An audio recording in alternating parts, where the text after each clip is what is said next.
terima kasih. Bismillahirrahmanirrahim. Assalamualaikum warahmatullahi wabarakatuh. Yang saya hormati Bapak Ibu, pejabat administrator, pejabat pengawas, mungkin fungsional ahli madya, ahli muda, maupun ahli pertama, dan Bapak Ibu sekalian, pegawai bea cukai yang ikut pada kegiatan siang hari ini, kegiatan sharing session, kompetensi teknis. Sebelumnya, perkenalkan nama saya Hendrawan, Bapak Ibu sekalian, saya pemeriksa ahli muda di Direktorat Teknis Kepabianan, yang alhamdulillah pada siang hari ini saya ditugaskan untuk memberikan sharing terkait dengan DHSDA, yang mungkin Bapak Ibu sekalian ini memang cukup menjadi topik pembicaraan pada akhir-akhir 6 bulan terakhir ya. Bapak Ibu sekalian, saya di sini nanti akan menyampaikan khusus terkait DHSDA, tidak akan melebar jauh dari DHSDA topiknya. Jadi kemungkinan nanti waktunya mungkin ya semoga tidak harus sampai 90 menit ya Mbak Tiara, nggak apa-apa Mbak? Izin Bapak 60 menit Pak. Kalau misalkan kurang boleh ya? Boleh Pak, boleh. Oh iya, Bapak sekarang itu mungkin sekiranya nanti dalam penyampaian saya mungkin ada beberapa hal yang mungkin tidak berkenan ataupun ada yang menyinggung sekalian, saya mohon maaf sebelumnya. Semoga nanti apa yang saya sampaikan dapat dipahami dan menjadikan pengetahuan teknis kita untuk meningkatkan kompetensi kita khususnya pegawai bea cukai untuk kedepannya. Untuk menyingkat waktu, saya akan memaparkan terkait dengan DHSDA ini. Mohon izin bisa share screen, Mas.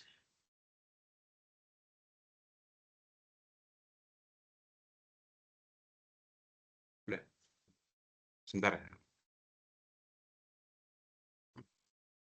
Ya, ini Bapak Ibu sekalian terkait dengan DHSDA. Mungkin saya ingin sedikit cerita, memang DHSDA ini adalah salah satu, memang sebenarnya kalau lihat devisa hasil ekspor, khususnya sumber daya alam ini memang sampai saat ini memang banyak perubahan-perubahan yang ini diatur dengan peraturan pemerintah Bapak Ibu sekalian, yang terakhir itu diubah dengan peraturan pemerintah nomor 21 tahun 2026 yang pelaksanaannya kemarin adalah per 1 Juni. Nanti akan sampaikan terkait gimana sih DHSDA ini sebenarnya, apa yang latar belakangi, terus seperti apa peran bea cukai di situ, dan juga nanti sejauh mana DHS ini akan berperan dalam perekonomian negara kita. Lanjut, Mas. Nah, ini Bapak Ibu sekalian, terkait dasar hukum terkait DHSDA. Ini dasar hukumnya adalah sebenarnya pasal 33 ayat 3 Undang-Undang Dasar 1945. Ini adalah dasar hukum paling atas untuk penerapan DHSDA ini, yaitu di mana bumi dan air dan kekayaan alam yang terkandung di dalamnya dikuasai oleh negara dan dipergunakan untuk sebesar-besar kemakmuran rakyat. Bapak Ibu sekalian, kalau kita tahu memang sumber daya alam ini memang masuk dalam pasal 33 ini yang secara amat undang-undang memang harusnya digunakan untuk kemakmuran rakyat Indonesia pada khususnya. Nah, Bapak Ibu sekalian, tujuan pengaturan dari devisa hasil ekspor ini ada beberapa, yang salah satunya adalah mendorong pembiayaan pembangunan, khususnya investasi dan modal kerja untuk percepatan hilirisasi SDA. Di mana sebenarnya salah tujuan juga untuk hilirisasi, di mana SDA yang ada di dalam negeri kita ini bisa nantinya ada proses hilirisasi yang memberikan nilai tambah added value terkait produk yang akan dihasilkan ataupun dijual untuk diekspor, biar memberikan lebih manfaat secara ekonomi ke negara kita. Kemudian yang kedua adalah meningkatkan investasi dan kinerja ekspor dari kegiatan pengusahaan, pengelolaan, dan pengolahan sumber daya alam. Di mana di sini juga nanti apabila hilirisasi berhasil, pastikan proses kinerja ekspornya akan meningkat dan juga devisanya akan meningkat juga dan memberikan manfaat yang besar bagi ekonomi Indonesia. Dan yang ketiga adalah mendukung stabilitas makroekonomi dan perkembangan pasar keuangan domestik. Dalam hal ini apabila kita mempunyai devisa yang besar, yang cukup, pastinya ekonomi kita akan naik dan juga mata uang kita juga akan mempunyai dampak signifikan terkait dengan mata tukar asing.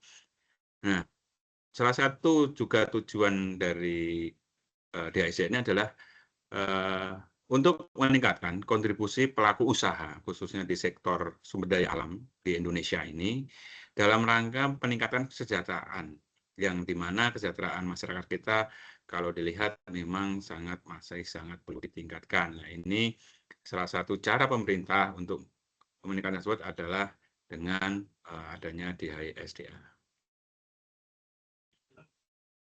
Nah, lanjut, share screen-nya.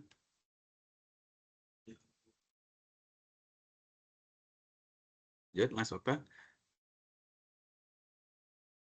Nah, Bapak Ibu sekalian, pada sejarahnya, ini kalau lihat sejarah dari DHI-SDA ini memang cukup panjang ya Bapak Ibu sekalian, di mana kalau kita lihat dari tahun 2011 sampai yang terakhir ini tahun 2026. Memang kalau kita lihat dari kronologis, kita di 2011 itu ada PBI nomor 13 tahun 2012. Mungkin ada yang bocor, Mbak. Di mana ada kewajiban DHE wajib diterima oleh wajib adanya DHE yang wajib diterima oleh eksportir melalui Bank Devisa, di mana ini ada pengaturan PBI tahun 2011, kemudian berubah di tahun 2012 dengan PBI nomor 14, pada prinsipnya adalah mengatur DHE, kemudian berlanjut lagi di tahun 2012 dengan PBI nomor 16, kemudian berubah lagi dengan PP, di mana di PP nomor tahun 2019 ini ada beberapa kebijakan yang memang diatur dengan pemerintah. Salah satunya kebijakan penerimaan DHE pada rekening khusus oleh eksportir. Jadi di pengaturan adanya rekening khusus, terus SDA juga harus DHE-nya harus dilakukan paling lambat akhir bulan ketiga setelah bulan pendaftaran PEB. Kemudian kebijakan pelaporan penggunaan DHE SDA juga. Nah, ini bertahan sampai dengan tahun 2023, di mana di tahun 2023 ada perubahan terkait PP nomor 1 tahun 2012 dengan PP nomor 36 tahun 2023, di mana juga ada pengaturan terkait DHE, di mana kebijakan terkait penerimaan DHE pada rekening khusus oleh eksportir dilakukan paling lambat akhir bulan ketiga setelah bulan pendaftaran PEB. Kemudian ada kebijakan penempatan jangka waktu, di mana DHI SDA ini paling sedikit sebesar 30% minimal selama 3 bulan. Ini adalah jangka waktu retensi penempatan Bapak Ibu sekalian. Jadi ada pengaturan terkait retensi. Yang dalam hal ini nantinya PP 36 ini akan berubah sampai dengan PP nomor yang terakhir tahun PP nomor 21. PP 36 kemudian berubah di tahun 2025 dengan PP nomor 8, di mana di sini ada beberapa pokok kebijakan yang berubah, yaitu terkait dengan adanya kebijakan penempatan DHSDA sebesar 100% selama 12 bulan untuk sektor pertambangan, perkebunan, kehutanan, dan perikanan. Di sini selain migas. Bapak Ibu sekalian, mungkin saya terlalu cepat ya. Jadi DHI-SDA ini di dalam PP 36 itu diatur untuk 4 sektor. Sektor pertambangan, perkebunan, kehutanan, dan perikanan. Nah, di mana nanti di dalam PP 8 itu ada perubahan terkait dengan proses penempatan yang dulu 3 bulan sebesar 30% menjadi 100% selama 12 bulan. Kecuali sektor pertambangan, khususnya migas, itu dikecualikan, di mana dia cuma 30% selama 30 bulan untuk di rekening khusus. Kemudian ada penggunaan terkait dengan penukaran falas, di mana ada ketentuan penukaran falas itu digunakan untuk beberapa hal. Nanti akan saya bahas lebih lanjut di slide berikutnya. Kemudian di tahun 2026 itu terdapat pengaturan baru lagi di PP nomor 2, Bapak Ibu sekalian, yang ini memang PP nomor 2 ini berlaku singkat sekali, kalau nggak salah cuma sekitar 3 atau 4 bulan yang memang tidak dipublish secara luas karena memang ada sedikit kalau nggak salah ada aturan yang memang belum dipublish. Di mana ini terkait dengan kebijakan penempatan HSDA di Bank Himbara, terkait dengan konversi falas, terus penggunaan perluasan falas, dan juga terkait dengan adanya pengecualian terhadap pasal khusus terkait dengan adanya perdagangan dagang resiprokal. Nah ini kalau nggak salah ini adalah latar belakangnya terkait dengan di mana Presiden Trump waktu itu membuat kebijakan adanya pengenaan tarif terhadap produk Indonesia yang masuk ke USA. Nah, kemudian terakhir adalah di PP nomor 21 ini lebih nantinya terkait perubahan terkait pengaturan perjanjian khusus perdagangan tadi. Lanjut, Mas. Nah, Bapak-Ibu sekalian, ini adalah saya akan menjelaskan lebih detail terkait dengan pokok-pokok kebijakan yang diatur dalam PP 8, PP 36 yang berubah dari PP 36 ke PP 8, kemudian ke PP 2, dan terakhir adalah di PP 21. Di mana dari kalau kita lihat kebijakan DHI-SDA ini objeknya adalah 4 sektor tadi, perkebunan, kehutanan, pertambangan, dan perikanan. Dengan nilai ini sebesar nilai PPE-nya, pemberatan pabean ekspornya itu lebih besar sama dengan 250.000 US dollar. Jadi ini adalah per PPE, nanti per PIB Bapak sekalian. Jadi harus di atas atau sama dengan 250.000 yang dikenakan peraturan DHI-SDA ini. Apabila PEB-nya misalkan produknya batu bara cuma di 249, berarti dia tidak kena. Itu Bapak sekalian. Kemudian peraturan ini ada beberapa hal yang mengatur terkait dengan satu kewajiban pemasukan. Atau kita lihat kewajiban pemasukan adalah dari PP 8 sampai dengan PP 21 itu ada perubahan. Kalau di PP 8 waktu itu memang ada kewajiban 100% ke SKI melalui rekening khusus. Nah, namun di PP 2 yang nanti berubah PP 21 itu ada perubahan terkait banknya. Jadi khusus nanti harus dimasukkan ke Bank Himbara. Jadi tidak boleh reksusnya di sembarang bank, harus melalui Bank Himbara. Kemudian kewajiban penempatan, nah ini kewajiban penempatannya adalah untuk SDA migas itu tadi diatur adalah 30% selama 3 bulan. Jadi dia harus menempatkan DH-nya selama 3 bulan sebesar 30%.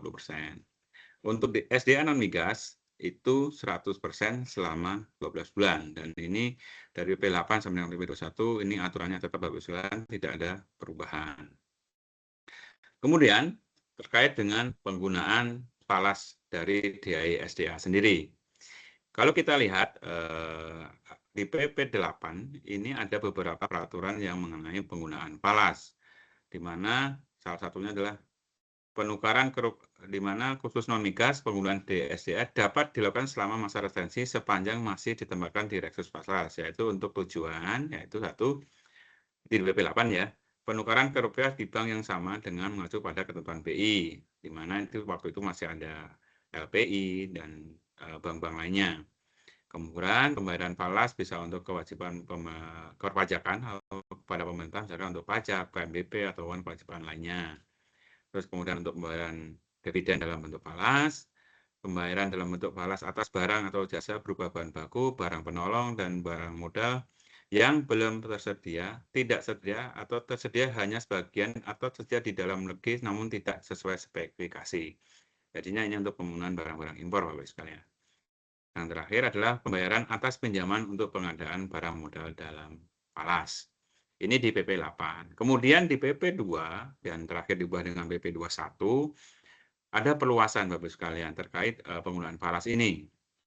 Di mana khusus non migas penggunaan DHI-SDA dapat dilakukan selama masa retensi sepanjang masih ditempatkan di Reksus falas, yaitu untuk satu. Jadi ada perluasan yang dulu dibatasin sekarang diperluas. Ya, itu penukaran ke rupiah paling banyak 50% di Bank Himbara yang sama dengan mengacu pada aturan BI. Kalau sebelumnya itu penukaran ke rupiah di bank sama dengan ini tidak harus diturunkan semua, tapi kalau di ini harus sebesar 50%. Kemudian yang kedua adalah pembayaran falas atas kewajiban, jadi untuk bisa membayar untuk pajak, PNBP maupun pajaknya. Terus bisa untuk pembayaran dividen dan falas. Kemudian bisa untuk pembayaran pengadaan barang dan jasa berupa bahan baku, bahan penolong, dan barang modal tidak terbatas hanya barang yang tidak bisa diproduksi di dalam negeri. Jadi bisa untuk pembayaran dalam negeri bisa. Kemudian pembayaran atas pinjaman diperluas, tidak hanya untuk pengadaan barang modal, tapi juga untuk modal kerja dan falas, dalam falas. Jadi ini ada perluasan penggunaan di ISD-nya. Di PP 21 dari perubahan dari 2 ke 21 ini tidak ada perubahan, jadi pengaturannya tetap. Lanjut, Mas. Kemudian terkait dengan instrumen penempatan. Di dalam PP 8, instrumen penempatannya ada instrumen perbankan, instrumen keuangan LPI, dan atau instrumen yang diterbitkan BI. Kemudian dan juga penempatan pada instrumen selain Lexus tidak dapat dilakukan penaikan sebelum jatuh tempo.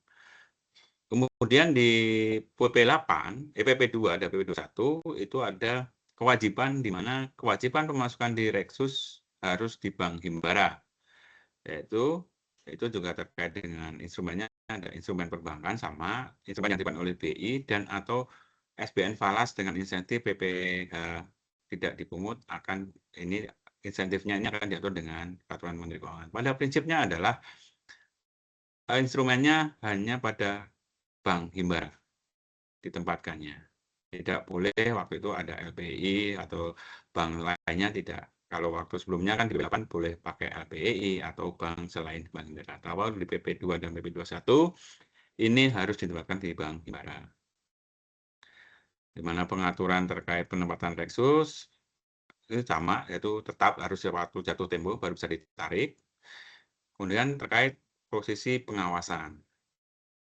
Terkait pengawasan di HSDA ini, BI mengawasi kewajiban pemasukan untuk semua sektor. Jadi BI adalah yang melakukan pengawasan terkait pemasukan maupun nanti penempatan dan penggunaannya, pemanfaatannya. Terus BI mengawasi kewajiban penempatan atas sektor migas dan juga pengawasan penempatan non migas dapat dilakukan sewaktu-waktu melalui pemeriksaan kepada bank dan ini post audit sesuai dengan perundang-undangan. Jadi dari sini nantinya Bank BI yang melakukan pengawasan. Di mana di PP 8 itu ada instrumen LPI. Namun di PP 2 dan 21 LPI tidak diikutkan lagi. Jadi memang khusus dari Bank Indonesia.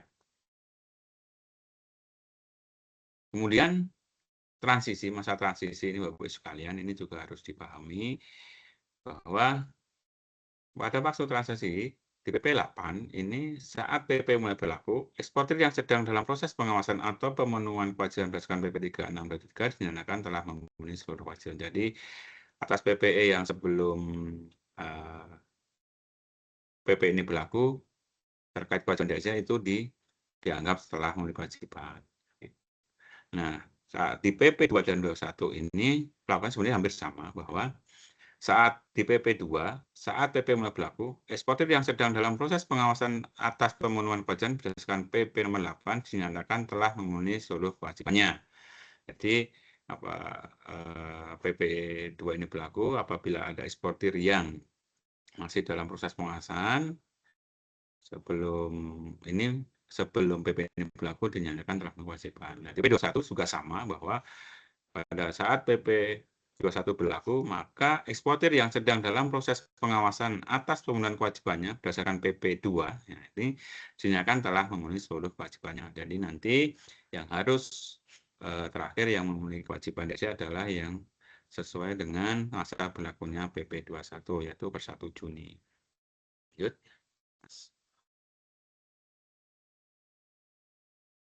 Bapak-Ibu sekalian, Kalau kita lihat perkembangan dari kebijakan di SDA ini memang kalau dilihat sangat dinamis Bapak Ibu sekalian, di mana di PP 8 itu tidak ada ketentuan khusus, waktu itu cuma mengatur terkait dengan penggunaan terkait dengan DHE-nya. Namun di PP 2 dan PP 21 yang sudah dibahas dengan PP 21 ada perubahan, di mana di dalam itu termaktub dalam pasal 18A. Di mana di dalam PP 2 sebenarnya yang paling signifikan adalah perubahan di pasal ekspor 18A kalau nggak salah ini. Eksportir yang terafiliasi negara dengan perjanjian dagang resiprokal seperti ASA ini berlaku ketentuan khusus. Jadi dapat perlakuan khusus, yaitu untuk sektor pertambangan termasuk non migas diberikan restensinya hanya sebesar 30% selama 3 bulan. Waktu itu kan di PP sebelumnya kan migas saja. Nah, ini di PP 2 ini non migas juga diikutsertakan. Terus karena di PP 8 non migas itu harus 100% selama 12 bulan. Tapi di PP 2 itu diberikan kelonggaran untuk sektor non migas hanya 30% selama 3 bulan, namun dia harus mempunyai perjanjian dagang resiprokal dengan Amerika. Waktu itu memang yang menjadi tujuan negaranya adalah Amerika. Kemudian untuk penempatan dan penukaran falas sendiri juga tidak harus dilakukan di bank himbara, dalam ini bank BUMN, dia bisa dilakukan di bank umum. Jadi itu ada sebenarnya pasal relaksasi, Bapak-Ibu sekalian. Kemudian di akhir, di perubahan PP terakhir yang di PP 21 tahun 2026, itu ada diperluas lagi Bapak-Ibu sekalian. Jadi tidak hanya terkait dengan AS, jadi ada beberapa bisa meluas ke beberapa negara yang nanti yang di dalam pasal 18 itu diatur salah satunya adalah diberikan perluasan pengecualian untuk eksportir yang terafiliasi negara dengan perjanjian bilateral ataupun kesepahaman atau kesepakatan mengenai perdagangan resiprokal. Nah, ini bisa aja nanti misalkan negaranya itu bisa China, mungkin bisa negara-negara Eropa. Pada intinya dia mempunyai perjanjian bilateral ataupun MOU terkait perdagangan dengan Indonesia. Nah, hal ini ada diberikan relaksasi, yaitu sama tadi untuk ekspornya sektor pertambangan, tapi khusus sektor pertambangan Bapak-Ibu sekalian. Jadi tidak semua sektor. Sektor pertambangan diberikan relaksasi, yaitu retensinya cuma sebesar 30% selama 3 bulan. Jadi semua sektor pertambangan baik migas maupun non migas. Kemudian juga penempatan falasnya itu tidak harus di bank himbara, bisa dilakukan di bank devisa umum yang bekerja sama. Itu Bapak sekalian. Jadi pokok pengetahuan di PP 21 ini terkait tersebut. Nah, terkait dengan nanti negara mana saja, terus nanti apa perjanjian yang seperti apa, terus syaratnya seperti apa, ini nanti akan ada aturan turunannya yang sekarang masih proses, kalau nggak salah proses RPMK, memang nanti di Kementerian Keuangan, dalam arti ini masih dalam proses harmonisasi. Namun kalau untuk negaranya sendiri ini akan ditentukan oleh rapat koordinasi yang dipimpin lagi nanti oleh Kementerian Perekonomian yang melibatkan kementerian atau lembaga yang teknis yang berkaitan dengan 4 sektor tadi maupun proses bisnis di HSDA ini.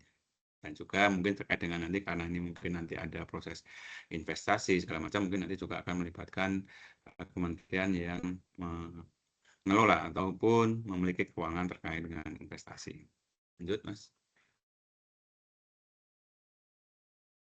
Bapak-Ibu sekalian, ini mungkin sedikit ilustrasi gimana sih sebenarnya skema terkait PP 2 maupun PP 21 tahun 2006. Kalau kita lihat tadi kan ini saya ilustrasikan untuk retensi yang 3 bulan Bapak-Ibu sekalian, mungkin sektor migas tadi yang di mana masa pemasukannya, di mana masa retensinya, kapan masa retensinya berakhir. Kalau dari skema ini Bapak Ibu sekalian, kalau kita lihat di mana untuk PPE, misalkan ini masa berlakunya PP-nya masanya tanggal 26 ya, kalau nggak salah itu PP 2 itu berlaku tanggal 26, di mana dengan skema ini atas PPE yang ke tanggal 26 Februari itu harus melakukan batas akhir pemasukan DHE-nya adalah 3 bulan setelah tanggal 26. 30 hari itu di tanggal 31 bulan 5. Yang kemudian itu pemasukan Bapak Ibu sekalian. Dan kemudian dia harus menetapkan atau retensinya itu akan berakhir selama 3 bulan di mana di tanggal bulan 5 sampai dengan bulan 8. Jadi nanti tanggal 31 bulan Agustus dia baru bisa batas akhir retensinya bisa baru berakhir dan dapat melakukan penarikan. Ini adalah bulan ya Bapak Ibu, bukan hari ya. Kalau di dalam DHS ini adalah bulan, jadi setiap bulan dihitung satu, Bapak Ibu sekalian. Terus ini misalkan ada PPE pertanggal, kalau kita kan 26 nih, jadi ya bahasa akhirnya 31 bulan 5, jadi dihitung bulan, bukan hari.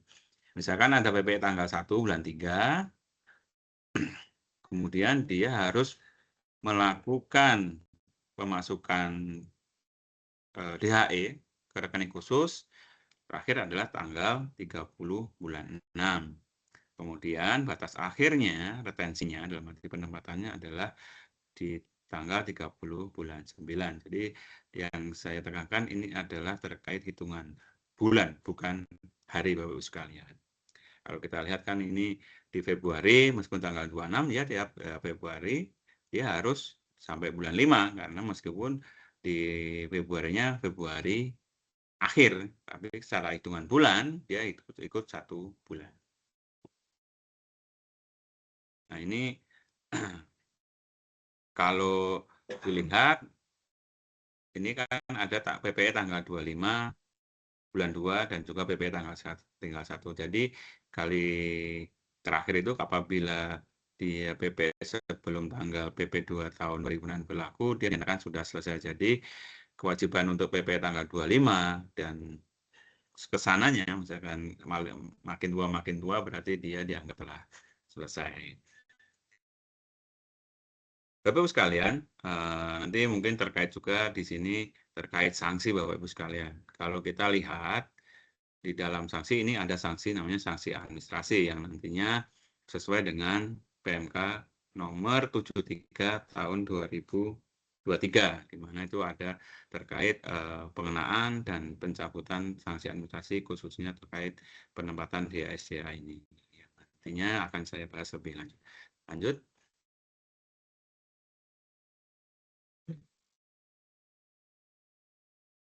Bapak sekalian, ini terkait tadi kan sebenarnya sebelumnya kan ilustrasi ya, ilustrasi gimana cara penempatan, batas waktunya, kapan harus sudah berakhir. Nah ini sebenarnya terkait setelah PP 21 berlaku per 1 Juni kemarin.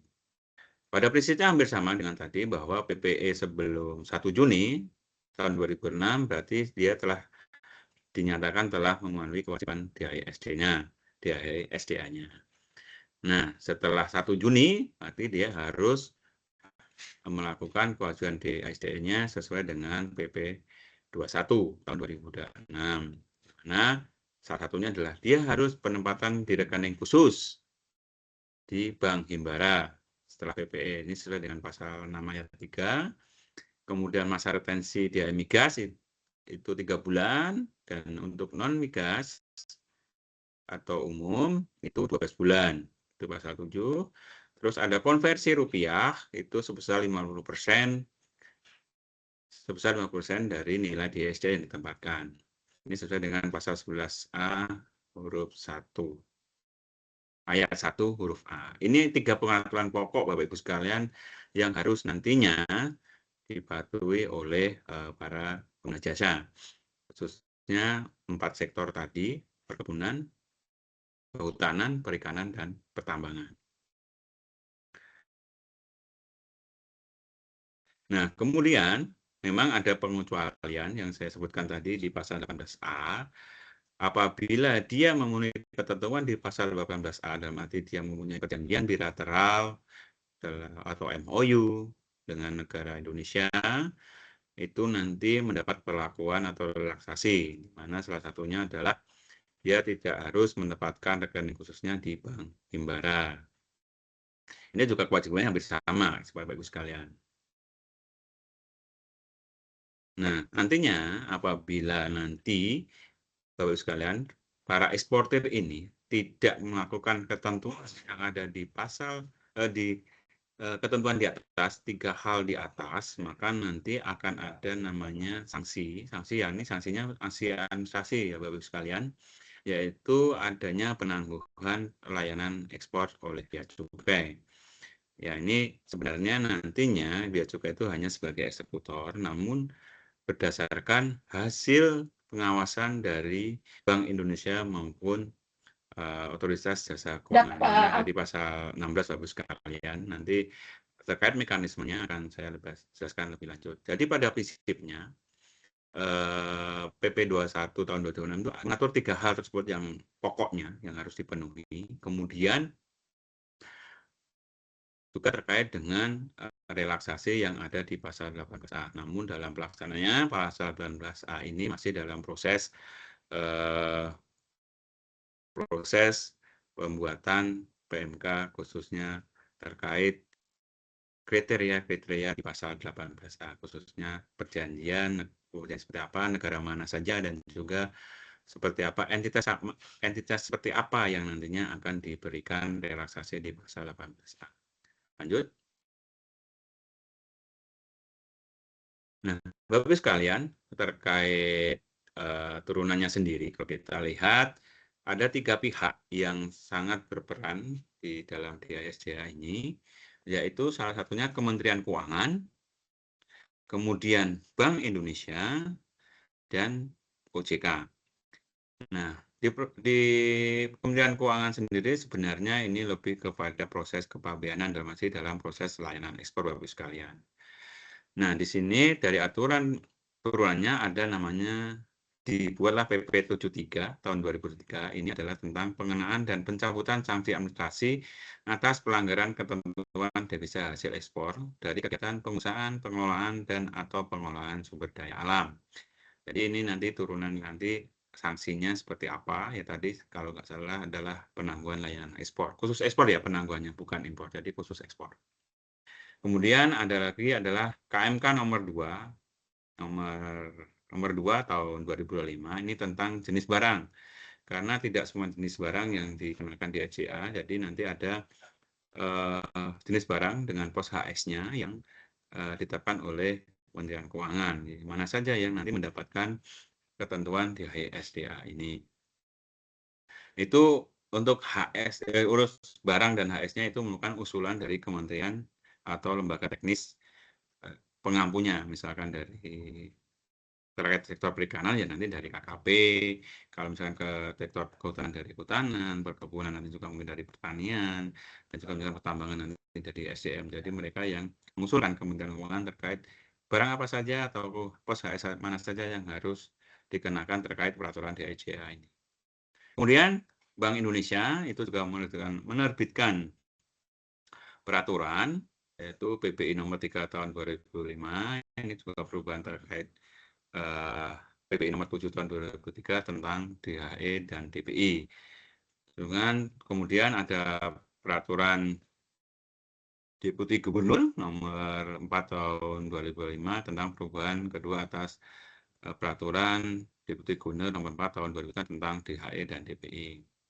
OJK sendiri juga menerbitkan surat Kepala Eksekutif Pengawas Perbankan Kepala Umum kepada Bank Umum nomor S4 tahun 2005 tanggal 20 Februari hal dukungan perbankan dalam rangka implementasi PP nomor 8 2005. Kemudian juga surat Kepala Eksekutif Pengawas Lembaga Pembiayaan Perusahaan Modal dan Venture Lembaga Keuangan Mikro dan Lembaga Jasa Keuangan kepada LPI nomor S10 tahun 2025 tanggal 2025 hal tindak lanjut pelaksanaan peraturan pemerintah nomor 8 tahun 2025. Mungkin nantinya ini Bapak Ibu sekalian dengan ada perubahan PP 21 mungkin terkait peraturan turunnya akan berubah, ini masih berdasarkan PP 8 tahun 2025. Lanjut. Bapak Ibu sekalian, nah ini pos-pos HS mana saja yang tadi saya sebutkan dengan KMK nomor 2 tahun 2025 tadi. Berarti kalau kita lihat ini ada 4 sektor pertambangan, 4 sektor yang dikenakan kewajiban biaya SDA. Yang saya sebutkan tadi ada sektor pertambangan, perkebunan, kehutanan, dan perikanan. Di mana dari masing sektor itu kalau kita lihat ada perubahannya banyak Bapak sekalian, dari KMK nomor 744 itu cuma 1.218 tarif. Kemudian ada penyesuaian lagi dengan PTKI 2022 menjadi 1.285 pos tarif. Kemudian berubah lagi dengan KMK 2772 dan 2023 dengan 1.500 pos tarif. Yang terakhir adalah KMK nomor 2 tahun 2025 sebanyak 1.545 pos tarif Bapak sekalian. Dan ini berlaku 1 Maret 2025. Di mana ini sebenarnya adalah cuma merubah sektor pertambangan itu dari sebelumnya cuma satu pertambangan, tapi di sini dipecah jadi migas dan non-migas, karena waktu itu ada perubahan di mana sektor migas diberikan retensi 3 bulan dengan sejumlah 30%. Jadi makanya harus ada perubahan sedikit, yaitu memisahkan migas dan non-migas. Jadi pada prinsipnya secara jumlah KMK terakhir dengan sebelumnya itu sama 1.545, cuma ada perubahan. Dan sampai saat ini terkait KMK dengan jenis barang dan tarif ini belum mengalami perubahan sekalian. Nantinya kita jaga pasti KMK ini akan berubah sesuai dengan perkembangan peraturan yang berlaku. Lanjut. Bapak sekalian, di dalam proses kepabiannya sendiri ada di layanan ekspor, khususnya di proses ekspor, untuk membedakan dan memberikan informasi yang jelas kepada pengguna jasa khususnya eksportir. Di dalam NPE, Bapak sekalian, kalau Bapak sekalian nanti melihat NPE, pas akan ada flagging, di mana di sini ada flagging jenis komoditas, apakah dia migas atau non-migas. Berarti di sini juga nanti pengguna jasa eksportir akan mengetahui bahwa dia dikenakan DHE atau tidak, seperti itu Bapak sekalian. Dan juga kalau Bapak sekalian lihat di NTR, nantinya untuk pos-pos HS tertentu nanti ada keterangan bahwa dia wajib DHE SDA. Jadi sebenarnya terkait kewajiban DHE SDA ini sudah diberikan informasi yang lebih detail kepada pengguna jasa, khususnya eksportir, itu di dalam NPE, di flagging, kemudian di NTR juga kita sampaikan di dalam apakah dia harus memenuhi kewajiban di SDA atau tidak. Lanjut. Nah, Bapak Ibu sekalian, pada prosesnya ini ada namanya proses penukaran data dari Bank Indonesia dan juga dengan sistem jasa ekspor terkait proses nantinya di mana Bank Indonesia dalam melakukan pengawasan di SDA ini. Nah, proses penukaran data nanti dari Bea Cukai ke BI ini melalui mekanisme pertukaran data yang nantinya melewati BATI. Karena dari sini kita lihat bahwa BATI itu merupakan wali data Kementerian Keuangan. Jadi tidak serta-merta jasa kita langsung datanya ada jasa langsung dikirimkan ke BI. Jadi tetap melalui BATI, Badan Teknologi Informasi dan Intelijen Keuangan yang ada di Kementerian Keuangan. Di mana dari jasa nanti ke BATI baru dimasukkan ke langsung diteruskan ke BI. Ini juga ada PKS-nya Bapak sekalian, karena dalam proses pertukaran data juga harus dilindungi dengan payung hukum, di mana payung hukum yang terakhir adalah dengan PKS antara Bank Indonesia dengan Kemenkeu. Nah, pada prosesnya nanti ada namanya file repository Bapak Ibu sekalian. Ini file repository ini disediakan oleh BI, di mana ini pengalihan datanya ini setiap bulan dari desa ke BI, dan kemudian juga ada data feedback dari BI ke Bea Cukai yang nantinya ini dapat diakses oleh kedua belah pihak Bapak Ibu sekalian.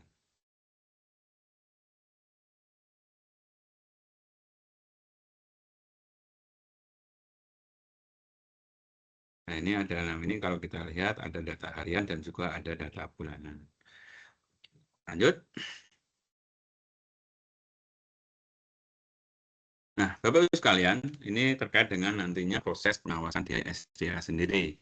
Jadi, Bapak Ibu sekalian, kalau kita lihat di SDA ini kan memang ada kewajiban dari pelaku usaha, khususnya eksportir, khususnya 4 sektor tadi, sesuai dengan PP yang terakhir 21 harus melakukan kewajiban penempatan, pemasukan penempatan terkait dengan DHI-nya.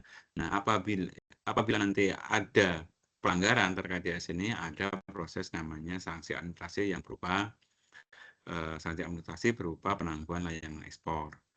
Nah, proses pengawasannya berdasarkan data yang diberikan oleh Bea Cukai ke BI, nanti BI akan dengan sistem simodisnya akan melakukan proses pengawasan atas penempatan pemasukan dan penempatan DHI-nya. Nah, nanti apabila ada proses pelanggaran, nanti BI maupun OJK akan memberikan hasil PHP-nya, penyampaian hasil pengawasan, itu akan disampaikan ke Bea Cukai untuk dilakukan proses penangguhan layanan ekspor atau kita kenal dengan pemblokiran layanan ekspor.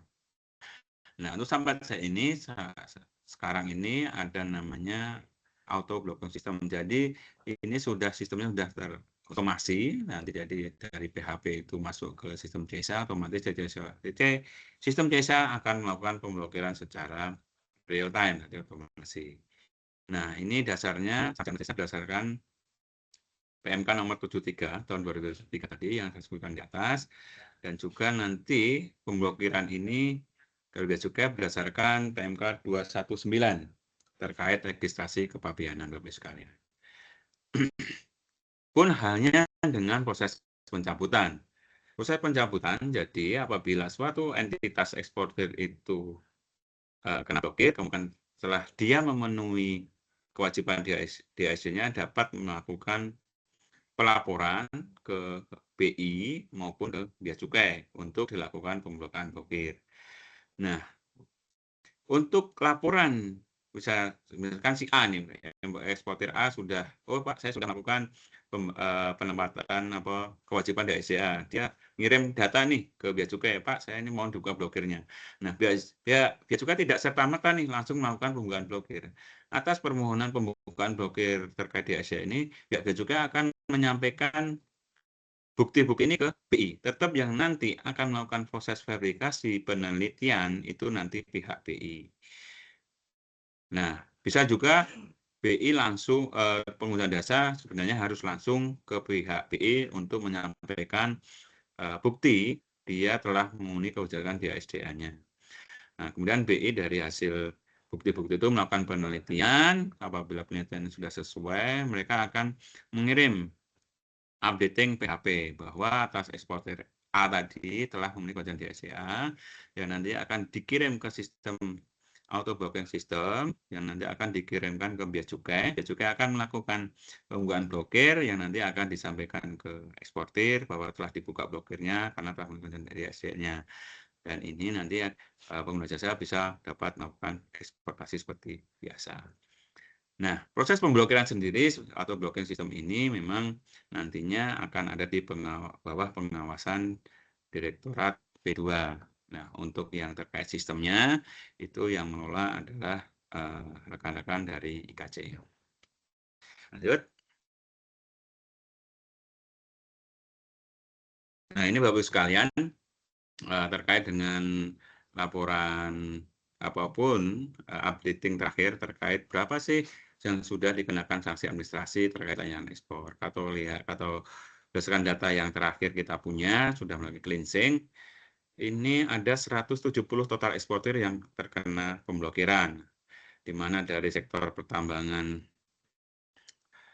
non-migas itu 90%, 90 eksportir, kemudian perkebunan ada 55 eksportir, di kehutanan ada 14 eksportir, dan di perikanan ada 11 eksportir. Ini berdasarkan data yang kita ambil dari auto blocking system, Bapak Ibu sekalian. Kalau kita lihat memang ada proses pemblokiran atau pelanggaran itu nantinya ada 3 jenis ya, kedepannya akan 3 jenis karena ada proses tadi yang saya sebutkan di atas terkait satu penempatannya, pemasukannya, penempatannya, yang terakhir adalah terkait dengan penukaran panasnya yang dibatasi 50% tadi. Nah ini nanti akan menjadikan sebagai instrumen pengawasan yang dilakukan oleh Bank Indonesia dalam proses pelaksanaan PP nomor 21 tahun 2026. Lanjut. Bagus sekalian, kayaknya cukup sampai sini kayaknya terkait dengan penjelasan saya terkait dengan PPDA-SDA ini. Saya kira hampir 1 jam ya Mbak Tiara ya. Alhamdulillah tidak terlalu semoga tidak bosan Bapak Ibu sekalian karena ini sebenarnya kalau dilihat memang lebih simpel dan tidak terlalu pengaturan tidak terlalu banyak memang, dan juga Probis juga sendiri juga tidak maksudnya tidak terlalu banyak bersinggungan dengan Probis Bea Cukai ini, tapi memang ini salah satu hal yang nantinya memang menjadi menentukan apakah DASN ini dipenuhi secara penuh ataupun tidak. Mungkin itu dari saya terkait dengan penyampaian materi pemaparan. Nanti silakan untuk yang kita bisa berdiskusi, kita sharing, monggo silakan. Nanti pun kalau misalkan semoga saya bisa menjawab pertanyaan-pertanyaan yang Bapak Ibu sampaikan. Kalau nanti ada yang perlu harus kita dalami, nanti kita dalami bersama. Monggo untuk dari saya untuk presentasi saya cukup sekian. Monggo dilanjutkan untuk acara berikutnya.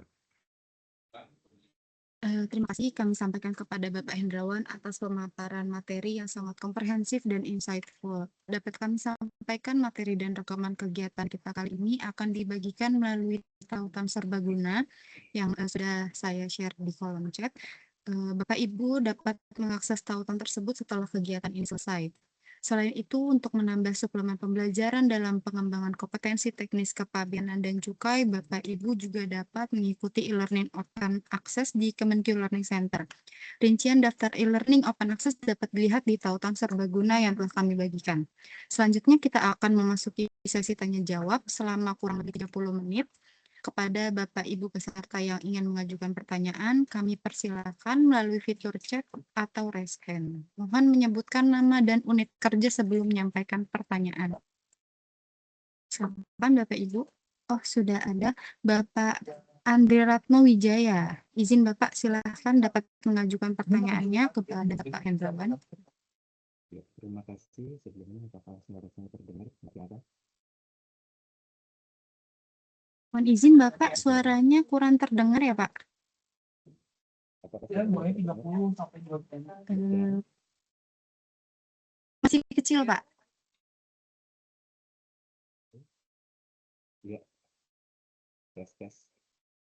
Ya, silakan Bapak. Apakah suara terdengar? Ya, ya.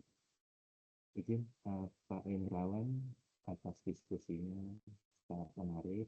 Saya ingin sedikit Pak untuk bisa apa ya, jadi berdiskusi lah Pak ya. Kaitan dengan implementasi DHE-SDA ini adalah sangat penting bagi fungsi moneter, juga fungsi pengawasan. Dan tadi pagi kita diskusi terkait audit kepabeanan. Yang ingin saya sampaikan adalah bagaimana instrumen DHE-SDA ini bisa menjadi satu bentuk indikator atau risk indikator di dalam kita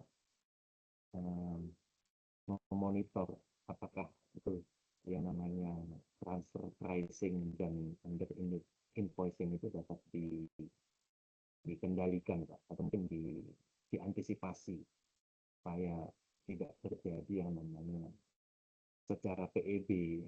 Memang Bea Cukai tahu itu ada ekspor, tetapi secara devisa nilainya itu tidak masuk ke negara kita, dan itu langsung capital loss lagi ke negara yang lain. Artinya begini Pak, apakah secara, kalau tadi ada instrumen pemblokiran, sejauh mana dan seberapa cepat kita bisa mengantisipasi red flag tadi Pak? Contohnya namanya begitu ada ekspor PEB dicek sama BI atau dengan Bati tadi Pak ya.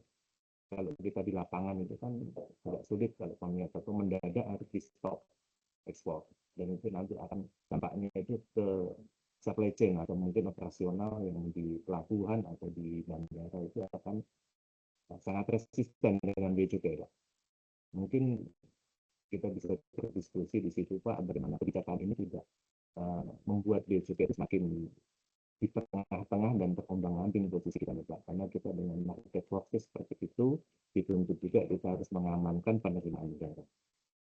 Mungkin itu Pak Indrawan. Terima kasih Pak. Jika untuk teman-teman yang lain, Bapak Ibu, mohon bisa kita berdiskusi. Terima kasih Pak. Silakan. Silakan Bapak Hendrawan. Mbak, langsung berarti. Langsung aja Ya, Pak. langsung ya. Saya mikir dulu soalnya nih. Makasih Mas Mas Andre Rano. Mau izin tadi dari kantor mana nggih? Izin Pak dari Juanda. Oh, juga ada. Oke, siap. Terima kasih Mas atas pertanyaannya. Memang ini jadi salah satu bahasan juga yang memang selama ini kalau dilihat dengan ini salah satu susah juga mencari jawaban atas under invoicing atau over invoicing ini. Ini suatu yang masih kalau dilihat kami ya di pusat sendiri Pak. Sejauh mana sih sebenarnya di ASEAN ini dapat bisa minimal dapat memberikan informasi kepada kita terkait praktek over atau under invoicing yang selama ini kita dengar dari pihak luaran ya, khususnya di ya katanya Bapak sekalian sudah paham lah gimana ini menjadi isu-isu yang selama ini terus dihembuskan ataupun terus beredar di dalam negara kita, khususnya terkait di HSCA. Memang mungkin berawali dengan sejauh mana sih fungsi bea cukai di dalam DHI-SDA ini. Kalau Bapak sekalian dilihat di dalam PMK memang di dalam PP bea cukai itu bertanggung jawab terkait dengan terkait proses pelayanan ekspor barang, Bapak sekalian. Dan juga nanti terkait dengan proses nantinya sanksi yang eksekusi terkait sanksi yang nanti berdasarkan hasil PHP. Nah, terkait tadi over under invoicing memang kalau kita lihat Bank Indonesia dan Bank OJK inilah yang punya peran dalam arti dia dapat mengawasi arus devisa yang masuk ke dalam sistem keuangan kita. Dan juga dapat kami sampaikan mereka selama ini terkait dengan seperti apa sih proses pengawasan mereka yang dilakukan, apakah apapun yang mereka lakukan biar bea cukai tidak bisa masuk ke ranah mereka karena itu adalah pure kewenangan dari internal dari BI maupun dengan OJK. Nah, mereka kalau kita lihat yang sudah siap secara sistem sebenarnya adalah OJK, Mas. BI. Kalau OJK sendiri secara sistem mereka belum ini secara informasi OJK itu sama saat ini secara sistem terkait proses penyampaian PHP-nya belum terintegrasi dengan kita. Tapi kalau BI dengan simodisnya tadi sudah pertukaran data dengan Bati sudah terintegrasi dengan kita dengan nanti adanya namanya auto blocking system tadi. Merujuk tadi yang disampaikan oleh Mas Andre terkait gimana sih nanti depannya terkait dengan protect over atau under invoicing ini. Sebenarnya kalau kita lihat memang kalau kita lihat kan ada proses pemasukan itu tadi katakan 3 bulan Bapak Ibu sekalian ya, di mana mereka ekspor itu memenuhi 3 bulan. Kalau kita lihat dalam proses perdagangan, ya kita kalau pembayaran itu bisa sampai ada termin-termin yang mereka harus kesepakatan ya. Ya kita mungkin 3 bulan itu diatur berdasarkan termin yang sering ada misalkan apakah LC 3 bulan ataupun 3 bulan atau segala macam itu ya itu salah satu kenapa diambil posisi 3 bulan. Nah, terkait proses under invoicing sendiri sebenarnya ini adalah hal yang memang kalau dibilang dari bea cukai sendiri sebenarnya untuk mentrasir itu cukup pelik ya Bapak Ibu sekalian. Kalau kita lihat di aturan ekspor, khususnya PMK 155 itu tidak ada namanya kita menguji terkait nilai ekspor, kan gitu. Cuma sebatas kelengkapan dokumen, terus kemudian terkait dengan penghitungan biaya keluar dan dokumen pelengkap biayanya khususnya terkait pembunuhan larangan pembatasan. Tapi sampai dengan proses nilai ekspor kita tidak jauh sampai ke sana.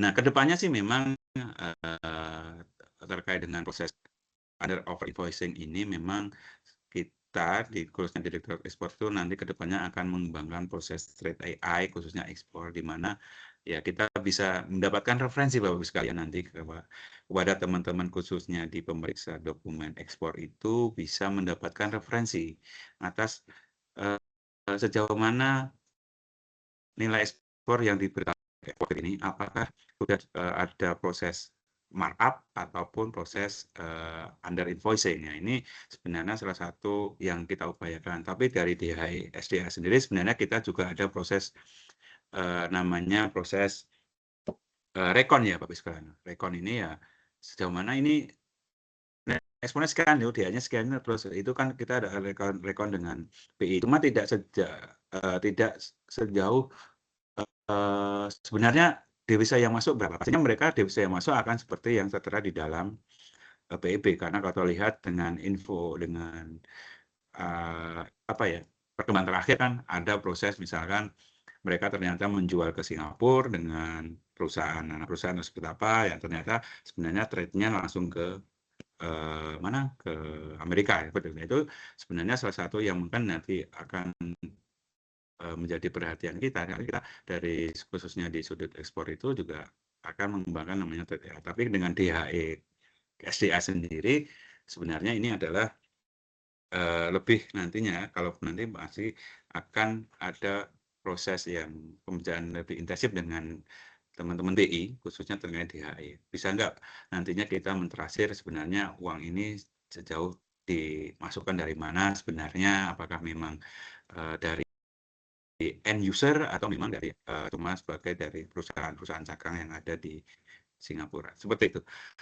Mungkin itu yang dapat saya jelaskan Mas, karena kalau over invoicing ini memang cukup sampai sejauh ini kita juga masih dalam proses gimana cara bisa kita mengidentifikasi atau minimal memitigasi informasi terkait over under invoicing ini. Kemudian terkait dengan tadi pemblokiran ya seberapa cepat. Sebenarnya kalau kita lihat pemblokiran ini memang kalau kita lihat dari propisnya, bea cukai di sini cuma sebagai eksekutor, Mas. Berdasarkan tadi PHP hasil penyampaian hasil pengawasan BI, mereka akan menyampaikan ke lewat ABS atau blocking system. Nah, dari situ baru kita bisa melakukan proses pemblokiran. Kalau tidak ada proses penyampaian BHP, bea cukai tidak berhak untuk melakukan pemblokiran karena domain pengawasannya ada di Bank Indonesia maupun OJK, seperti itu Mas.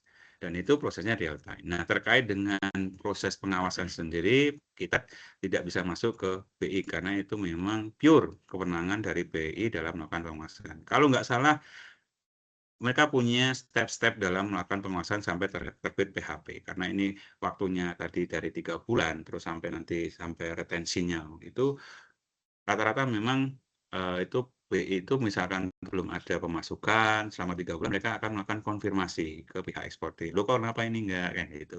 Sampai ada waktu tertentu mereka nantinya akan menerbitkan PHP. Itu Mas. Dan secara apabila ada PHP, ya itu nanti kirim ke sistem ABS, otomatis pihak bea cukai akan melakukan pemblokiran. Dan itu sistemnya adalah real time. Itu mungkin yang kita sampaikan, Mas. Mungkin kalau ada yang mungkin disampaikan, monggo silakan. Mungkin jadi kita bisa berdiskusi nih.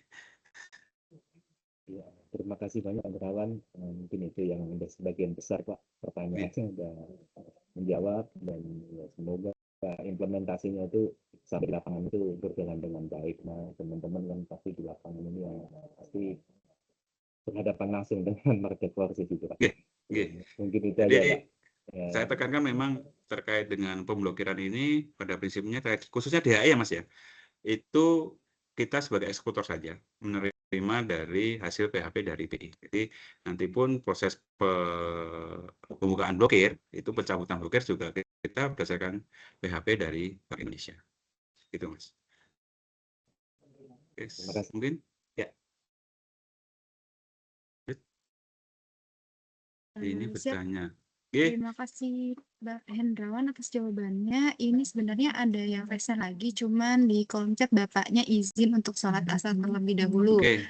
Karena di kolom chat ini ada pertanyaan, Pak. Saya izin Yes. membacakan pertanyaan di kolom chat, Pak. Silakan.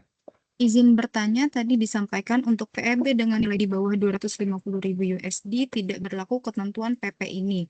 Artinya PEB di bawah 250.000 USD tidak wajib masuk ke Indonesia. Silakan, Bapak. Terima kasih Mbak atas pertanyaannya. Ini cukup kritis Pak. Terima kasih. Ini dari Mas siapa ya nih? Nggak ada namanya. Oke, ini kan saya jawab. Memang kalau terkait dengan PP ini Bapak sekalian, memang kewajibannya adalah di atas atau sama dengan $250.000 per PPE yang wajib memenuhi kewajiban DHI/SDA. Jadi apabila suatu PPE khususnya 4 sektor tadi, pertambangan, perkebunan, perikanan, maupun pertanahan yang nilainya di atas 250.000 atau sama dengan itu harus memenuhi ketentuan PP ini. Bukan, dan kalau dia artinya PB di luar semua tidak perlu dong. Nah, ini ya harus masuk ke Indonesia. Kalau misalkan tidak dibayar terus gimana? Kan seperti itu. Cuma kan ini peraturan pemerintah ini melihat bahwa memang komoditas yang sektor SDA yang memang bernilai di atas 20 yang harus melakukan retensi. Nah, kalau di bawah 250.000 ya mereka tetap memang tidak wajib memenuhi ketentuan DHI/SDA ini. Tapi dalam proses pembayarannya pasti mereka juga akan melakukan dengan pemasukan DHE ke kita. Jadi pada prinsipnya ini Mas, Bapak Ibu sekalian, untuk 250.000 ini yang wajib, yang memang harus memenuhi ketentuan. Kalau yang 250.000 ya tidak memenuhi ketentuan, dia tidak ada proses retensi, itu enggak kenakan proses retensi, dia tidak ada kewajiban harus memenuhi PP 28. Tapi kalau proses pemasukannya itu ya mereka harus melakukan pemasukan devisanya ke Indonesia, kan ada proses pembayaran ya seperti itu. Itu mungkin dapat saya sampaikan. Mungkin ada yang mau tanya lagi? Ada lagi kayak yang di bawah nih, Mbak? Ada Pak, izin Pak, saya Iya. bacakan lagi. Izin bertanya, saya Hadri dari BC Kendari. Berdasarkan pengalaman sebelumnya, apakah ada sistem yang bisa memberikan alarm atau pemberitahuan kepada eksportir bahwa mereka masuk dikenakan denda DHE/SDA? Karena pernah kami sudah terbitkan denda DHE/SDA, tapi pihak eksportir merasa tidak pernah mendapatkan pemberitahuan sebelumnya, sehingga mereka mengajukan keberatan ke kantor. Oke. Silakan Pak. Terima kasih atas pertanyaan ini. Mungkin saya ingin bertanya dulu nih, denda DHI/SDA ini yang diterbitkan seperti apa ya Mas ya dari BC Kendari? Apakah berupa dan ini kapan PEB-nya dikenakan ini? Saya ingin memastikan nih, karena terkait denda DHI/SDA ini memang dulu ada di PP 1.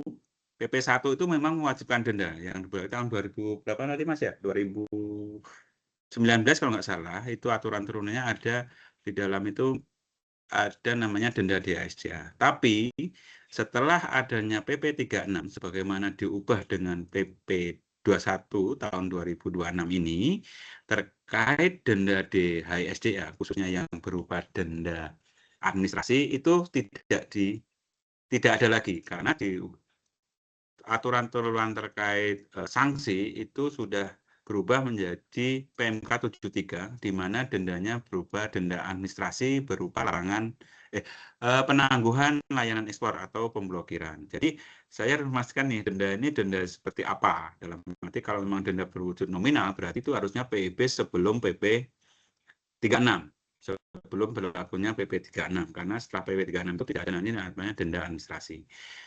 Karena ada denda berupa penambahan layanan ekspor. Nanti Bapak Ibu sekalian bisa buka di PMK nomor 73 tahun 2023.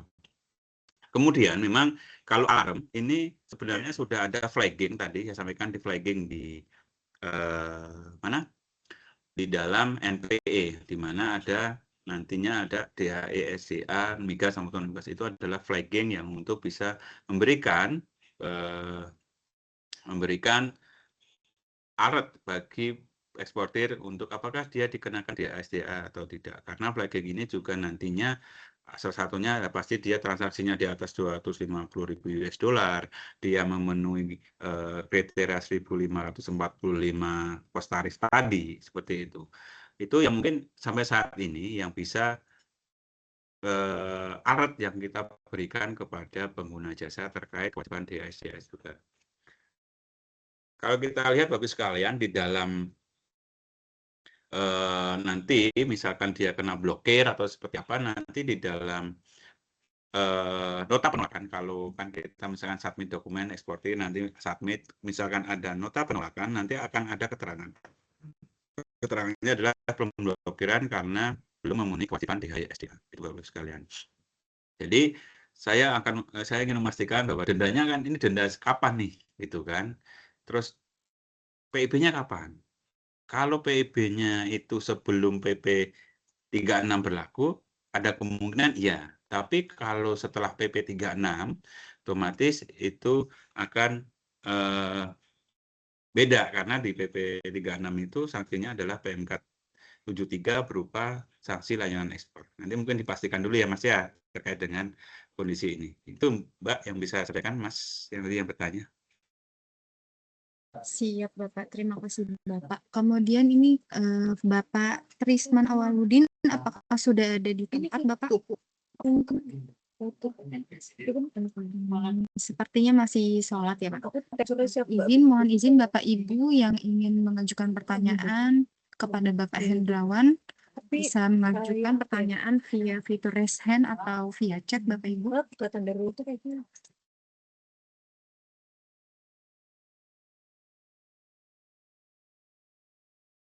Atau mungkin Bapak Hadi dari BC Kendari bisa open mic untuk menjelaskan ke Bapak Hendrawan. Izin bertanya, Mbak. Siap. Ya. Selamat siang, Pak Hendrawan. Luar biasa pemaparannya. Saya Saiful dari KBPJ. Siap Pak Saiful, silakan. Ya.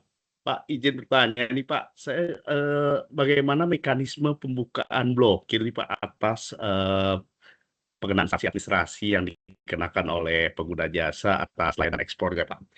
Boleh diberikan simulasi atau bagaimana Pak terkait mekanisme pembukaan blokirnya Pak? Siap. Terima kasih Pak. Terima kasih Pak Saiful atas pertanyaannya. Mungkin saya akan coba jelaskan Pak Saiful ya terkait dengan apa yang disampaikan Pak Saiful terkait gimana proses mekanisme pembukaan blokir apabila suatu entitas eksportir yang terkena kewajiban DHSA ingin melakukan pembukaan blokir. Tapi sekalian kalau kita lihat memang ada 3 faktor utama dalam kenapa suatu entitas itu dikenakan blokir. Salah satunya terkait dengan proses pemasukan DHE-nya. Misalkan suatu entitas dia pelaku usaha di sektor batu bara, dia mempunyai PE yang misalkan nilainya 300.000 US dollar. Kemudian misalkan pertanggal 1 Juni, misalkan jangka waktu 3 bulan, karena kan jangka waktu pemasukan 3 bulan, 3 bulan dia belum melakukan proses pemasukan DHSC-nya. Misalkan di BE belum ada nih, ternyata 3 bulan belum ada pemasukan DHSDA-nya nih. Akhirnya proses BE akan melakukan pengawasan, misalkan sampai dengan batas waktu probisnya di BE. Oh ternyata tidak ada kejelasan nih, akhirnya BE akan memberikan namanya PHP kan gitu.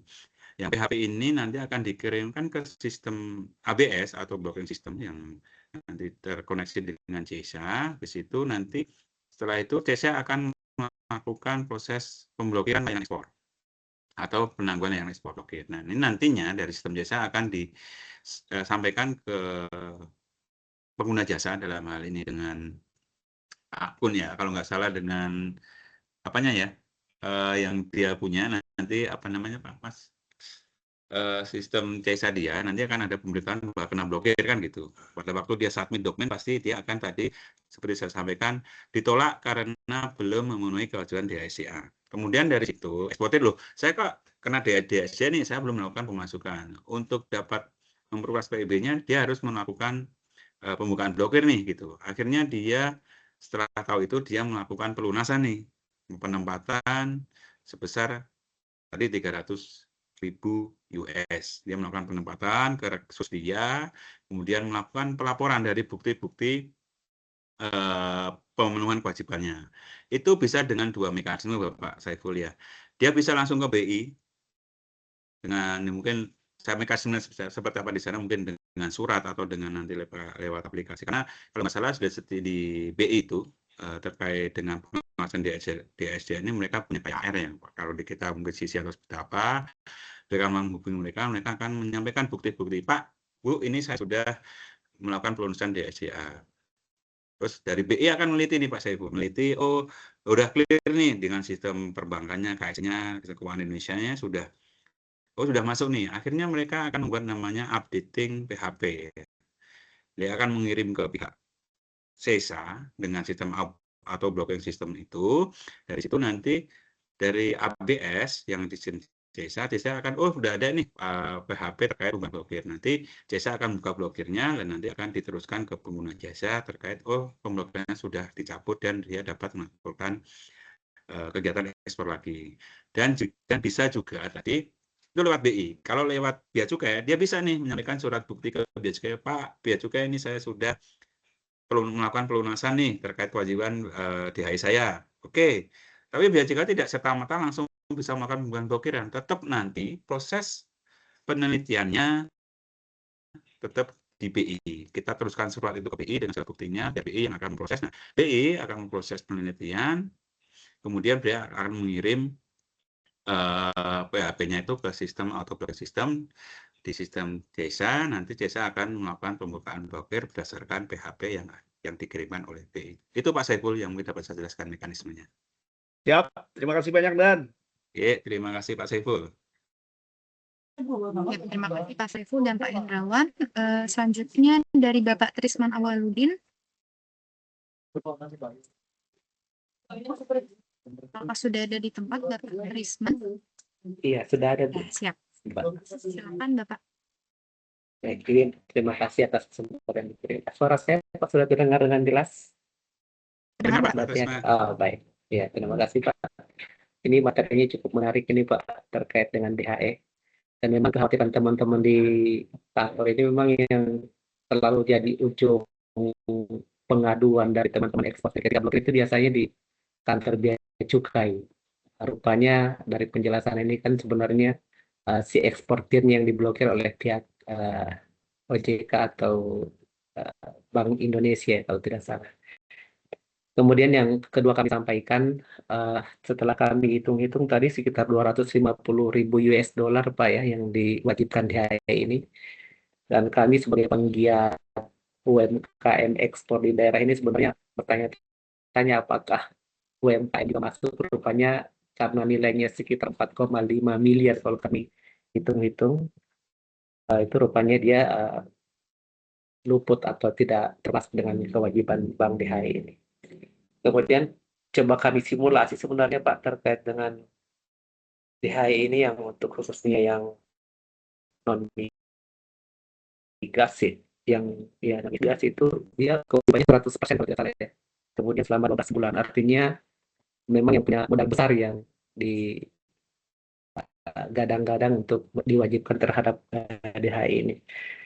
Kemudian yang kami coba tanyakan sebenarnya ini Pak, mungkin apakah nanti ke depan terkait dengan adanya kewajiban DHI ini mungkin kita ada evaluasi, jangan sampai karena ketatnya penanaman modal yang harus disimpan di DHI, kemudian kalau tidak salah simulasinya tadi ketika sudah menyimpan uang, mereka ketika menggunakan uang ini harus pinjam dulu Pak ya, Pak Hendrawan ya, untuk penggunaan uang, atau boleh menggunakan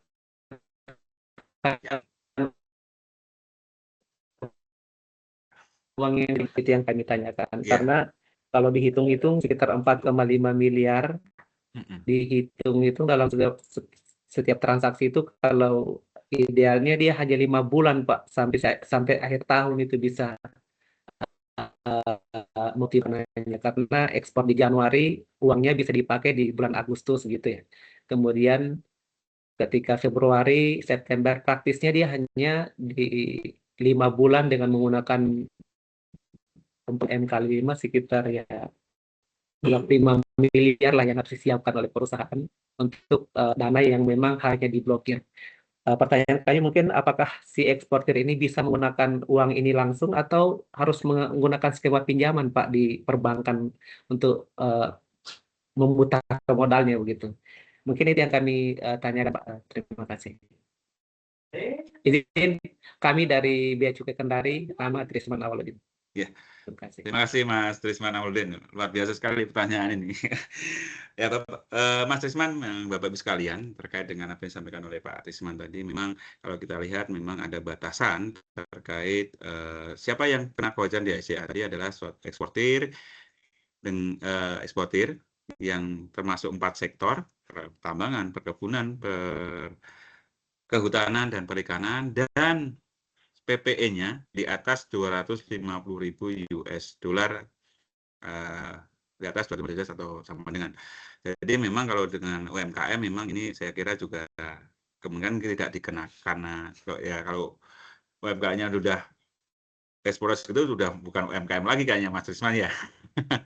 Jadi memang kalau UMKM saya kira aman ya terkait itu ya. Dan juga itu ada batasan terkait tarifnya sekitar 1.545 yang nanti juga jelas.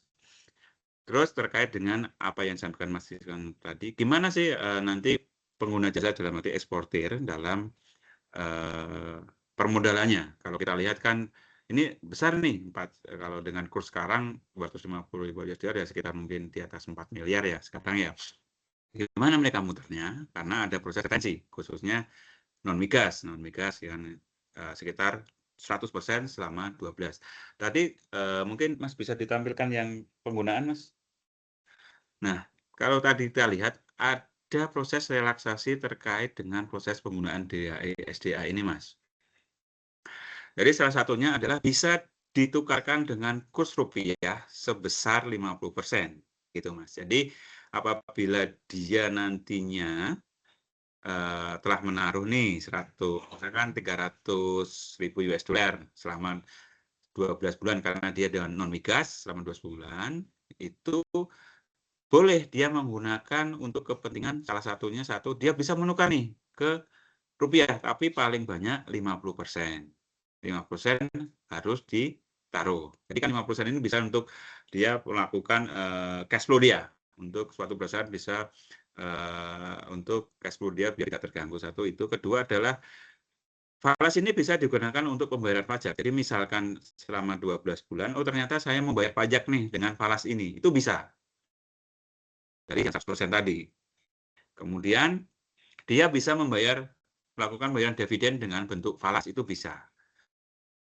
Kemudian bisa juga digunakan untuk pembayaran pengadaan barang dan jasa berupa bahan baku, barang penolong, dan barang modal tidak terbatas hanya pada barang yang tidak bisa diproduksi di dalam negeri.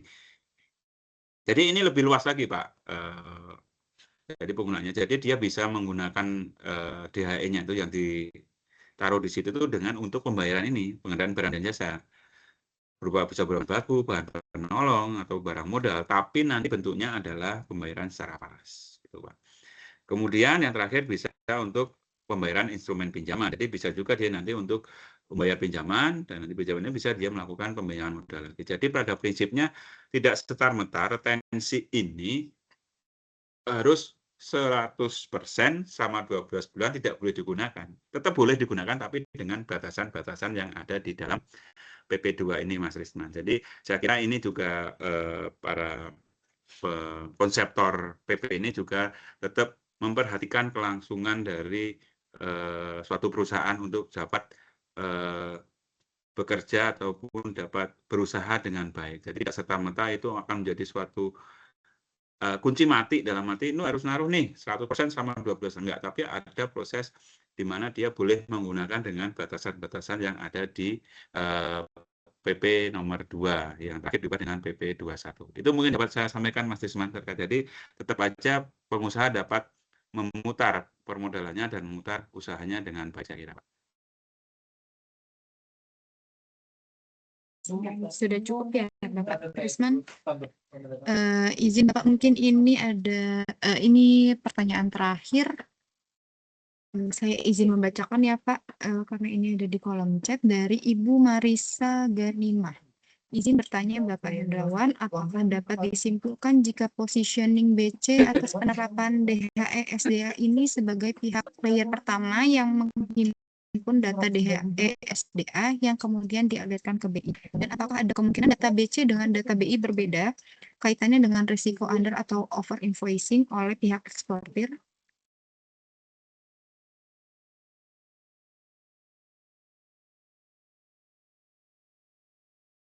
Izin Bapak belum di-unmute. Oh iya, coba di terkait dengan data ya. Iya Pak.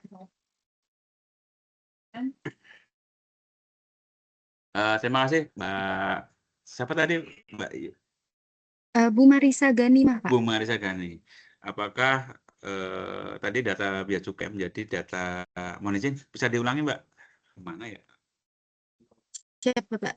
Apakah dapat disimpulkan jika positioning BC atas penerapan DHE SDA ini sebagai pihak layer pertama yang menghimpun data DHE SDA yang kemudian dialirkan ke BI? Dan apakah ada kemungkinan data BC dengan data BI ini berbeda kaitannya dengan risiko under atau over invoicing oleh pihak eksportir? Ya, terima kasih Mbak atas pertanyaan. Memang kalau kita lihat apakah memang Bea Cukai dalam hal ini pendapat saya loh Mbak ya. Jadi kemungkinan nanti ada beberapa pendapat yang mungkin berbeda dengan apa yang saya sampaikan. Ini pendapat saya pribadi.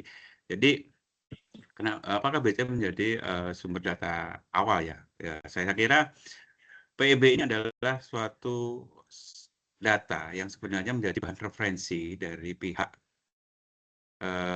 BI untuk dapat mereka melakukan pengawasan terkait DHE SDA. Karena tidak pure data PEB saja yang menjadi dasar mereka dalam melakukan pengawasan DHE SDA, kalau nggak salah.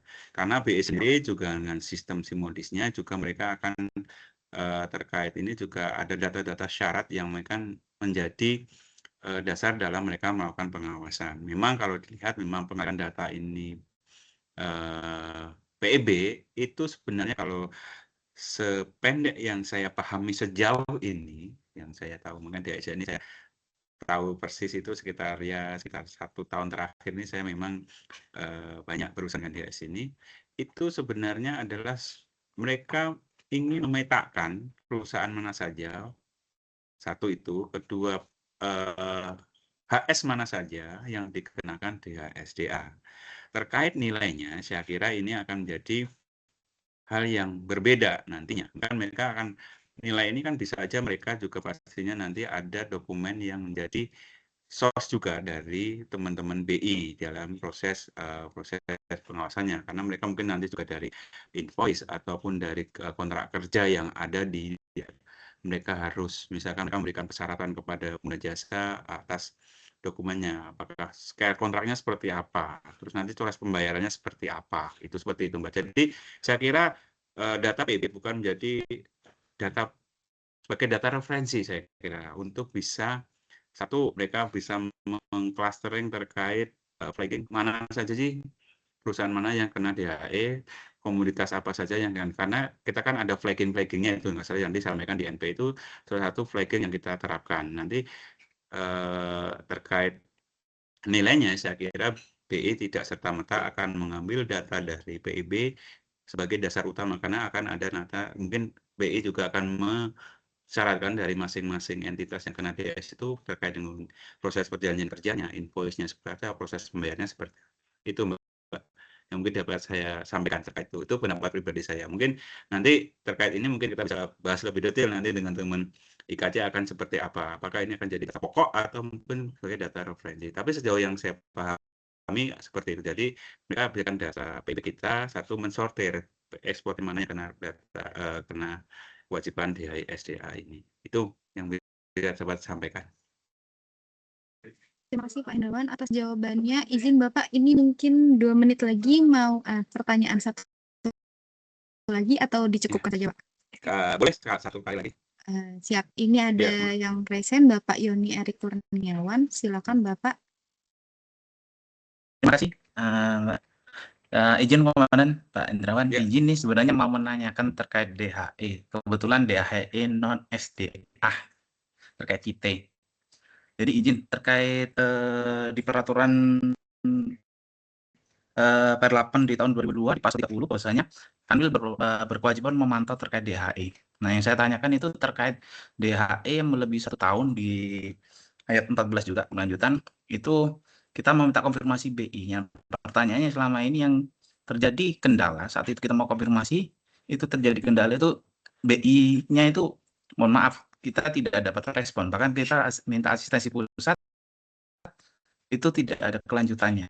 Jadi ada artian apakah didorong ke email BI kah ataukah bicaranya BI di pusat akan ada linknya atau akun representatifnya dah. Nah ini yang bicaranya sampai sekarang itu belum ada tindak lanjutnya. Mohon izin petunjuknya Bapak. Makasih. Ya. Terima kasih Mas. Tadi DHE SDA apa non SDA Mas? Non SDA Pak, kebetulan kita. Oh gitu. So, kita kan memang kewajiban itu kewajiban PP ini adalah kewajiban untuk yang SDA ya Mas ya, khusus SDA. Memang kalau non SDA memang tidak diwajibkan dalam PP ini sebenarnya terkait dengan proses pemasukan, penempatan atau resepsinya. Jadi saya kira mungkin kalau non SDA ya ini memang eskalasinya memang saya kira nantinya bisa saja sih pengawasannya seperti apa ya kalau non SDA. Saya juga masih meraba-raba ini Mas. Tapi kalaupun nanti masalah non SDA berarti kan ini nanti apakah memang pembayarannya sudah berjalan atau belum kan gitu Mas ya? Apakah memang proses transaksinya benar atau enggak kan gitu ya? Ya memang ini perlu pendekatan yang berbeda saya kira kalau non SDA ini. Nantinya di dalam proses nantinya kita mungkin bisa ada nanti kan kita ada proses pertukaran data terkait SDA ini Mas. Ya nanti mungkin usulan dari Mas Yoni ini terkait nanti kemungkinan apa kan ada proses pertukaran data ini di kita ada PKS nih. Nah ini nanti mungkin apakah kita akan selipkan dalam arti untuk menjembatani teman-teman nanti yang di lapangan apabila memerlukan konfirmasi dari pihak BI khususnya terkait dengan misalkan proses transaksi khususnya DHE non SDA ataupun TPI segala macam mungkin kita bisa masukkan klausul-klausul misalkan misalkan dia juga bisa meminta konfirmasi terkait pemasukan DHE non SDA misalkan jenis barang apa atas non SDA kan banyak ya mungkin nanti bisa kita eskalasi ke dalam proses PKS karena nanti takutnya teman-teman BI itu apabila tidak ada PKS karena selama ini kan mereka ya nggak ya mungkin dikesampingkan mungkin seperti itu karena nggak tahu dengan proses terkait dengan apabila ada konfirmasi di luar SDA itu Mas mungkin bisa saya beri tanggapan seperti itu tapi ini kan jadi masukan bagi kami khususnya di ekspor apabila memang ada proses konfirmasi yang dilakukan oleh teman-teman di lapangan ke BI terkait dengan pemasukan DHE khususnya non SDA Mas. Itu yang dapat saya sampaikan Mas. Bapak. Terima kasih Pak. Mohon izin Pak sedikit Pak. Terkait konfirmasi DHE itu sendiri Pak yang akhirnya jadi kendala Pak izin. Karena di ketentuannya men-state itu tadi kita harus melakukan ketentuan di konfirmasi. Mungkin saya izin kan memang sebenarnya terkait DHE SDA ini berbeda dengan KITE, tetapi apakah mungkin kan sama terkait gimana sih akses kita mengkonfirmasi ke BI karena pada dasarnya kita itu sampai di lapangan sendiri itu kebingungan. Kita mau minta konfirmasi apakah di regional dalam artian BI yang ada di regional di kewilayahan atau di pusat. Memang sempat kita mendapatkan informasi bahwasanya ada PKS antara IKC dengan BI dan itu pun value-nya adalah 10.000 US dollar. Dan itu sampai sekarang masih vakum jawabannya Pak. Jadi dari pusat pun juga sama. Sementara bola ini berhenti di sini Pak konfirmasinya izin. Iya. Oke, terima kasih Mas. Mungkin gini juga tadi kan kita ada kalau kita lihat dan proses pengiriman data tadi kan ada yang proses respiratory ya kalau nggak salah ya, ada data feedback ya. Mungkin nanti kita bisa teman-teman kalau yang repository kan ini ada akses ya, kita bisa melakukan feedback nanti. Apakah nanti mungkin saya mohon maaf nih teman-teman IKC ya, Mbak Marisa atau gimana ya teman-teman IKC, Mas Yoni, apakah mungkin nanti kita bisa minta data feedback atas itu, karena kan tadi ada di dalam proses pertukaran data ada feedback yang bisa diakses keduanya. Jadi mungkin kita bisa melihat dari situ. Apakah nanti mungkin teman-teman IKC bisa membantu itu, Pak. Untuk saat ini saya kira toolsnya baru sampai itu ya, tapi kedepannya mungkin ya saya bukan mau janji atau apa, kita mungkin nanti akan jadi masukan bagi kami khususnya yang nanti teman-teman yang nyusun PKS bisa lebih detail dalam arti proses konfirmasi atau yang tadi apabila ada keinginan ada permintaan dari Bea Cukai untuk bisa melihat pemasukan DHE SDA maupun non SDA, itu Mas mungkin saya bisa sampaikan. Terima kasih atas masukannya. Ini kalau buat ini kita juga nggak tahu nih, apabila ada proses konfirmasi yang dilakukan teman-teman di lapangan terkait proses pemasukan devisa hasil ekspor khususnya di sektor non SDA. Itu Mas. Terima kasih Mas Yoni atas Terima masukannya. kasih Bapak. Ya, terima kasih Bapak Hendrawan atas jawaban pertanyaan-pertanyaannya. Karena keterbatasan waktu, mungkin kami cukupkan untuk sesi diskusi kali ini. Dengan demikian berakhirlah sesi sharing session kompetensi teknis dengan topik devisa hasil ekspor sumber daya alam pada kesempatan kali ini. Materi dan rekaman kegiatan kita kali ini akan dibagikan melalui tautan serbaguna yang sudah saya bagikan di kolom chat. Kami mengucapkan terima kasih kepada narasumber Bapak Hendrawan atas waktu dan sharing pengetahuan yang telah diberikan, serta kepada seluruh peserta atas partisipasi aktifnya. Kami harapkan Bapak dan Ibu dapat bergabung dalam sesi-sesi sharing session kompetensi teknis yang selanjutnya dengan jadwal dan materi yang dapat dilihat pada tautan Linktree Serbaguna. Semoga kegiatan ini memberikan manfaat dalam meningkatkan kompetensi serta mendukung pelaksanaan tugas di lingkungan DJBC. Akhir kata kami mohon maaf apabila terdapat kekurangan dalam pelaksanaan kegiatan hari ini. Selamat melanjutkan aktivitas dan sampai jumpa pada sesi berikutnya. Wassalamualaikum warahmatullahi wabarakatuh. Terima kasih Bapak sekalian, Mbak Tiara, terima Terima kasih, kasih. Pak Hendrawan. Mohon maaf nih kalau ada kurang-kurang. Terima kasih Pak Hendrawan, Ya, sukses terima sehat kasih. selalu. Terima kasih Mas Saiful dan rekan-rekan semua. Maaf ya. Izin live.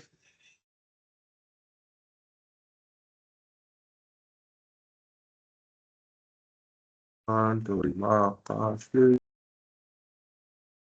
Oh, siapin jadian nggak sih? Terima kasih.